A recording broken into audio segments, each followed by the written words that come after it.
우리나라에 맞는 차륜형 장갑 차 K808 백호가 오늘 주제입니다. 고속도로에서 주행이 가능한 장갑차 100km 정도까지는 무난하게 갔다. 미군도 괜찮네라고 좋아했다는 얘기가 있어요. 아미 타이거면은 호랑이가 딱 와서 이렇게 얘기해요. 타 이거. 그러니까요.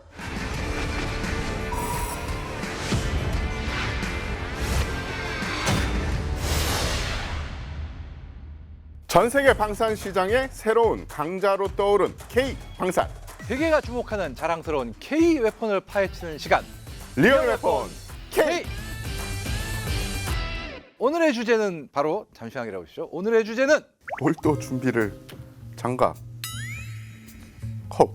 이 안에 뭐가 들어있죠? 이 안에 장갑차? 장갑차에 맞습니다.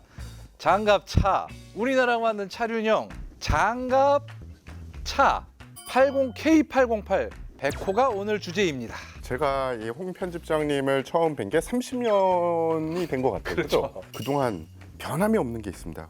우리 홍 편집장님의 아재 개그. 높낮이도 없어. 그냥 쫙 가는 거야. 이게 밑도 끝도 없이 장갑과 차가 들어온다고. 자, 그런데 제가 오늘 입고 온 복장도 조금 특이하죠. 우리가 흔히 이 밀떡분들은 다 아실 겁니다. 그리고 시청자분들 다들 밀떡분들이 많으시잖아요. 타이거 스트라이프. 그래서인지 더욱더 애착이 가는 무기체계, 바로 808 예, 장갑차입니다. 본론으로 들어가기 전에 운전할 때, 설거지할 때, 운동할 때, 차를 마실 때, 장갑을 끼고 차를 마실 때 언제 어디서든 듣기만 해도 이해가 쏙쏙 되는 내 손 안의 K 밀터리 가이드 리얼 웨폰 K. 여러분의 구독과 좋아요 알림 설정은 프로그램에 큰 힘이 됩니다. 먼저 차륜형 장갑차의 개발 배경을 살펴보겠습니다. 우리 병력이 점점 축소가 되고 있죠. 그러면서 부대가 그리고 군의 구조가 개편이 되고 있습니다. 보병부대의 책임 지역이 어떻게 보면 부대는 줄어드는데 책임 지역은 또 확장되고 있어요. 때문에 과거 화력에만 집중했던 육군의 전투 교리가 신속한 기동으로 옮겨가게 됐습니다. 미래 전장 환경에 맞추고 보병의 신속한 기동성과 생존성 향상을 위해 그리고 노후화된 K200 및 KM900 장갑차를 대처하기 위해 K806과 K808 차륜형 장갑차가 개발됐습니다. 참고로 이 사업은 육군 편제 개편에 맞춰서 2016년부터 2023년까지 총 600대가 배치가 되는 대형 사업이었죠. 차륜형 장갑차 사업은 2012년 연구 개발 사업으로 시작이 됐고요. 개발 및 운영 시험 평가를 실시한 결과 전 항목에서 작전 운영 성능 기준을 충족시켰습니다. 2016년 5월 9일 합참으로부터 전투용 적합 판정을 받고 그해 5월 30일 국방 규격 제정과 함께 연구 개발을 성공적으로 마무리하게 됐죠. 2018년 3월 육군에 최초로 배치된 후에 양산이 되어 현재는 육군 및 해병대에서 운영 중입니다. 근데 차륜형 장갑차라고 하니까 기존의 궤도형과의 차이에 대해서 많이 물어보시는데 이게 각자 장단점이 있다 보니까 어느 것이 더 우수하다, 어느 것이 더 적합하다 이렇게 딱 부러지게 말할 수는 없습니다. 일단 궤도형은 험지 돌파 능력은 높지만 속도 자체가 좀 느리고 유지비가 비싸고 구조가 훨씬 복잡해서 정비도 까다로운 편이고요. 반면에 차륜형 같은 경우는 궤도형에 비해서 월등히 빠르고 특히 이제 장거리 이동을 하기가 훨씬 유리하죠. 뭐 정숙성, 승차감 모두 훨씬 나은 편이고 연료 소비도 낮은 편이죠.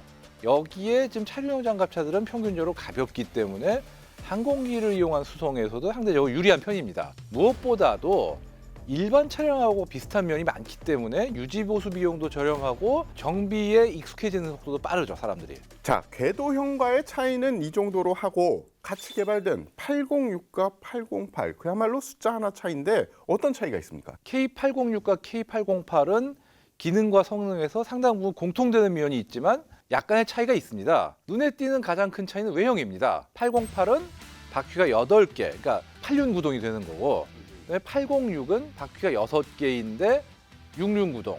그렇기 때문에 K808이 길이가 조금 더 깁니다. 뭐 바퀴 하나가 더 있으니까. 임무와 성능 면에서 보면은 K806은 이제 후방부대에 주로 배치돼서 후방 지역 작전 중에 기동 타격 및 중요 시설 보호가 중점이다. 이렇게 볼 수 있습니다. K808은 전방부대에 배치되어 보병부대의 신속한 전투력 집중과 하차 전투를 지원하는 그런 성능이 필요하죠. 그러다 보니까 무장도 조금 더 강력하고 방어력도 조금 더 높고 K806과 비교해서죠. 무엇보다도 하천과 험지를 돌파하는 능력이 더 뛰어납니다.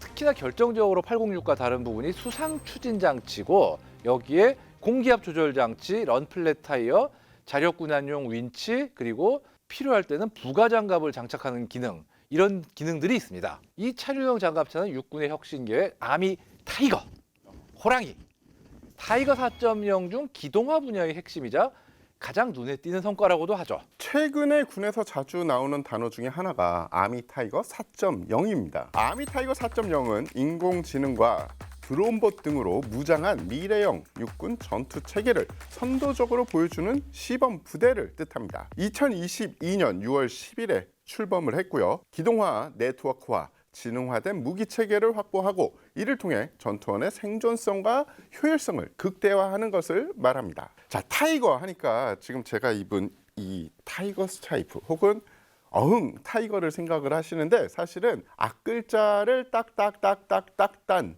바로 그 단어입니다.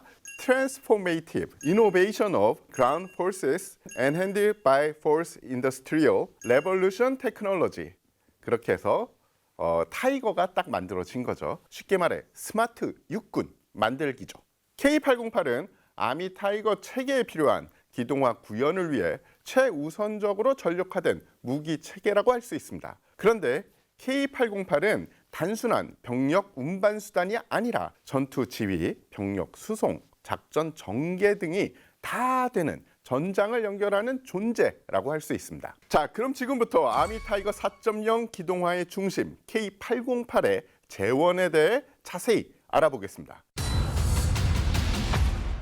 전폭이 2.7m, 전장이 7.4m, 전고가 2.6m, 전투 중량 20톤. 그렇기 때문에 군용 항공기로 운송이 가능합니다. 따라서 한국이 아닌 해외에 파병 중인 부대에도 신속하게 투입할 수 있습니다. 신속 배달 가능. 탑승 인원 승무원 2명, 전투 요원 9명, 총 11명이 탑승이 가능합니다. 신속한 기동을 위해 만들어진 만큼 기동성이 상당히 높죠. 이런 얘기를 실제 운영자분들이 하시더라고요. 고속도로에서 주행이 가능한 장갑차 어느 정도까지 달려보셨길래 그렇습니까? 라고 하니까 자세히 말씀을 안 해주시는데 100km 정도까지는 무난하게 갔다. 네, 라고 하시더라고요. 빠르긴 빠르네요. 궁금한 게 있습니다. 연료는 어떤 걸 씁니까? 일반 상용차와 같은 경유를 사용합니다. 연비를 따져보면 리터당 2.5km 정도라고 하는데 이 수치는 사실 그렇게 큰 의미는 없어요. 군용 차량은 얼마나 멀리 갈 수 있냐가 중요한데 항속거리가 600km. 군용 차량처럼 굉장히 긴 거죠. 연료 탱크가 2개가 있는데 하나가 고장 나거나 피탄되거나 해가지고 기능을 잃어도 다른 쪽에서 연료를 안정적으로 공급이 가능합니다. 변속기는 자동입니다. 이제 뭐 진짜 수동 생각하는 분들이 많은데 이건 자동이고, 그러니까 운전 되게 쉽습니다. 그다음에 조향 장치는 1, 2축 파워 스티어링 적용. 이게 덩치에 비해서 꽤 쉽게 운전할 수 있는 편이다 이렇게 얘기하더라고요. 이게 참고로 일반 승용차 같은 경우는 흔히 얘기하는 제로백, 정지 상태에서 100km까지 도달하는 제로백 성능을 중요하게 생각하지만 군용이 그럴 필요는 없으니까 0에서 32km까지 도달하는 시간을 중요하게 생각합니다. 이게 흔히 얘기하는 제로 20이죠. 마일, 20마일. 사실 일반 소의 제로백도 0에서 60마일 얘기하기도 해요. 이게 군용차 20톤짜리가 100까지 밟으면 너무 관성이 크기 때문에 잘못하면 큰일 납니다. 그래서 제로 30 이렇게 한 거고, K808 같은 경우는 제로 32 가속 시간이 8초. 오, 이게 이 20톤짜리 덩치 생각하면 꽤 빠른 거죠. 그렇죠. 그리고 제동, 이 사실 잘 멈추는 것도 중요한데 제동은 ABS를 적용해서 32km 시점에서 완전히 멈출 때까지 8m. 그러니까 이게 얼추 자기 차 한 대 거리 정도에서 멈춘다는 얘기니까. 자기 차에서 조금 부족한. 그렇죠. 엔진은 420마력의 국산 디젤 엔진 탑재. 사실 디젤은 토크가 더 중요하기 때문에 이게 승용차 기준으로 마력 보시고 마력이 적으니까 힘도 없겠네 이렇게 생각하시면 안 됩니다. 등판 능력은 종경사 60%, 횡경사 30% 극복, 그리고 참호 통과 능력은 1.5m. 수직 장애물, 그러니까 완전히 그 수직으로선 그런 장애물을 타고 넘는 거는 50cm 높이까지 가능하죠. 그러니까 상당히 기동력이 좋은 편입니다. 안정적인 기동을 위한 특별한 장치들도 많이 적용이 됐는데요. 첫 번째로 공기압 자동 조절 장치 CTIS라는 장치가 있습니다. 포장, 비포장, 연약 지반, 비상 4가지 버전을 버튼 하나로 제어가 가능합니다. 일반 도로부터 험지까지 다양한 노면 상태에 맞춘 최적의 주행 성능을 제공합니다. 게다가 럼플렛 타이어를 장착을 했습니다. 타이어가 파손을 해도 시속 48km로 1시간 정도는 주행이 가능합니다. 즉 생존성이 강하다라는 것을 뜻합니다. 독립현가 장치도 적용이 됐어요. 바퀴 각각이 독립적으로 상하 움직일 수 있어서 한쪽 바퀴가 울퉁불퉁한 지형을 지나도 다른 쪽 바퀴에는 영향을 덜 주는 구조입니다. 노면의 충격이 차체나 탑승자에게 전달이 되지 않게 흡수가 됩니다. 그래서 안에 탑승하고 있는 인원들이 피로를 그렇게 많이 느끼지 않죠. 그리고 자력분한 윈치가 있습니다. 야지를 많이 다니는 차량의 특성 때문에 혹시 논두렁 같은 데 빠질 경우에 기존의 차량은 군한 차량이 올 때까지 기다려야 됐어요. 하지만 이 차량 같은 경우에 자력 분한 윈치가 있기 때문에 스스로 알아서 빠져나올 수가 있습니다. 자, 그리고 기존의 장갑 차량들의 어떻게 보면 맹점 중에 하나가 운전자와 탑승자들에게 시야 확보가 안 된다는 거였는데 이 차량 같은 경우에 전방 카메라 그리고 후방 카메라가 장착이 됐기 때문에 시야가 충분히 확보가 됩니다. 홍 편집장님 직접 타보신 적 있지 않나요? 예, 맞습니다. 이 리얼웨폰 촬영하면서 갔었는데 궤도형보다 확실히 진동도 상대적으로 적고 잘 달린다 그런 느낌이에요. 이게 테스트 트랙을 도는데 확실히 궤도형 차량 도는 것보다 빠르고 둘 중에 하나를 승차감만 놓고 고르라면 저는 당연히 차륜형 이렇게 얘기할 수 있을 것 같아요. 또 냉난방 장치가 돼 있어요. 더위나 추위로부터 불필요한 체력 손실을 줄일 수 있다 이렇게 얘기할 수 있는 거죠. 그리고 K808의 장점하면 하천을 만나도 멈추지 않는다는 겁니다. 산 많고 하천 많은 우리나라에서 도하작전 필수 아닙니까? 이걸 장갑차 한 대가 자체적으로 다 할 수 있다. 즉 자력으로 도하할 수 있다. 이건 엄청난 능력인 거죠. 별도의 장비가 없는 상태라도 1.2m 깊이까지는 그냥 알아서 밟고 들어가 물 안으로 들어가서 쭉 갈 수가 있고요. 근데 그보다 더 깊은 물 같은 경우는 K806은 좀 무리지만 808 같은 경우는 2대의 워터제트 추진 장치가 있어요. 물을 빨아들여 가지고 그거를 고속으로 뿜는, 한마디로 제트 엔진인데 물을 가지고 하는 제트 엔진 이렇게 볼 수 있죠. 그걸로 추진력을 얻기 때문에 물 위에서도 전진 8km, 후진 4km 속도로 수상 이동이 가능합니다. 나름 빠른 거예요. 이 장갑 수륙양용 차량치고는. 미군도 나름 이거 괜찮네라고 좋아했다는 얘기가 있어요. 그리고 부력도 차체 확보가 돼 있고요. 떠갑니다, 한마디로 배같이. 그다음에 흡기와 배기 시스템 위치도 물에서도 이제 엔진에 배기를 뿜어내고 또 산소를 빨아들일 때 물 안 들어오게.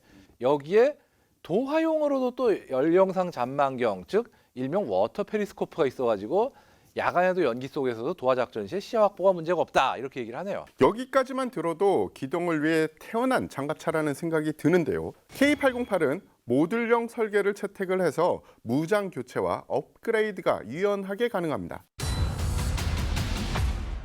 기본 무장은 K6 중기관총입니다. 높은 명중률, 간단한 운용, 낮은 유지비가 강점이고요.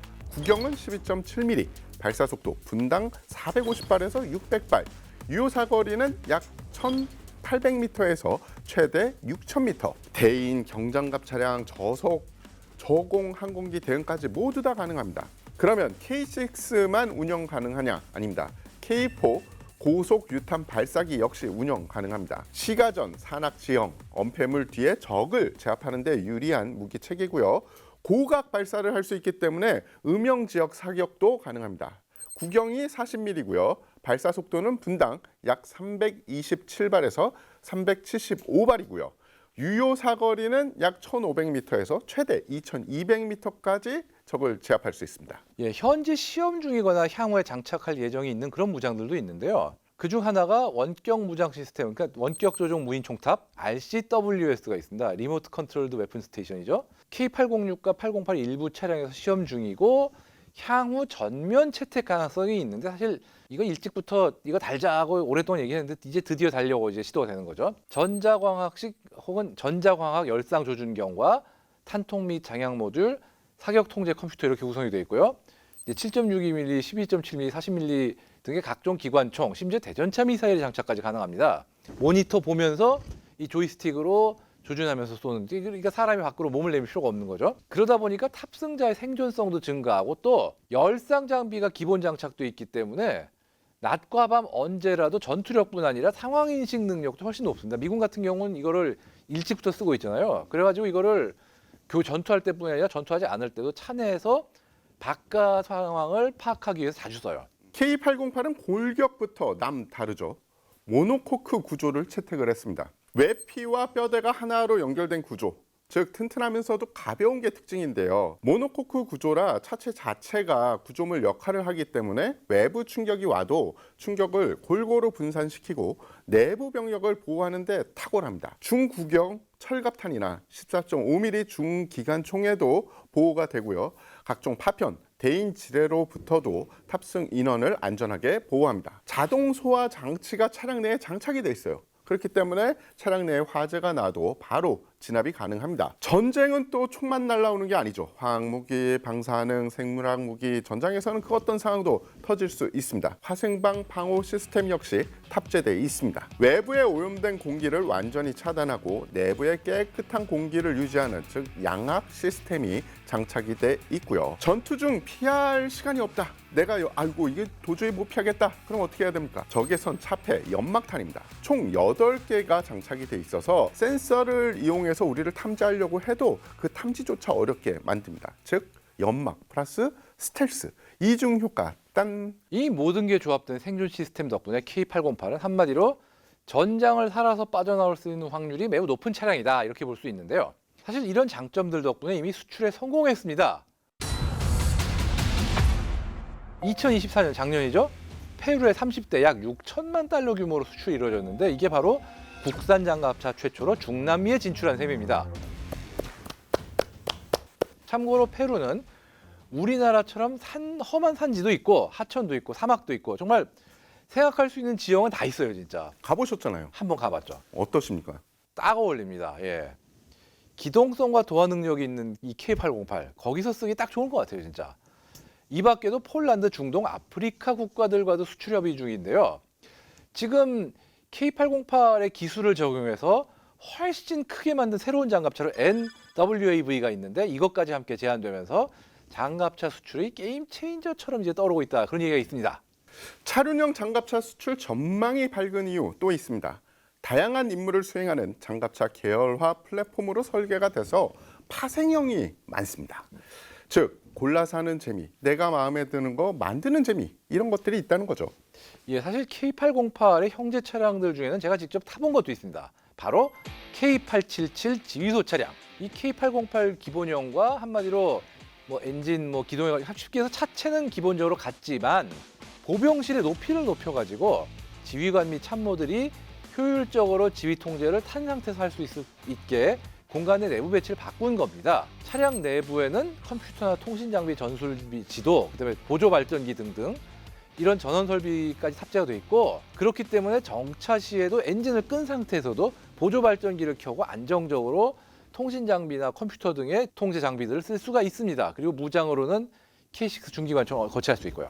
그럼 여기서 끝나냐? 아닙니다. 개발 예정이거나 지금 개발이 한참 진행 중인 차량도 있습니다. 차세대 플랫폼 NWAB도 지금 한참 개발 중에 있습니다. NWAB는 수출 시장을 겨냥한 플랫폼으로 전투 중량이 약 30톤, 그러니까 한 10톤 늘어난 거죠. 무겁죠. 네, 무겁고 커졌다라고 보면 되고요. 무인 포탑 기반에 30mm 기관포와 대전차 미사일 발사기가 장착 가능하고 능동 방어 시스템이 기본적으로 들어가는 것 같습니다. 레벨 4 지뢰 방호력이 있고요. 하이브리드 동력까지 검토 중에 있다라는 이야기가 나오고 있죠. K808은 한 대의 장갑차가 아니라 전장을 유기적으로 움직이게 하는 다기능 전투 모듈이자 대한민국 방산 수출의 또 하나의 주력 플랫폼이다라고 말씀드릴 수 있습니다. 앞으로 리얼 웨폰 K에서 이야기할 무기들이 점점 늘고 있네요.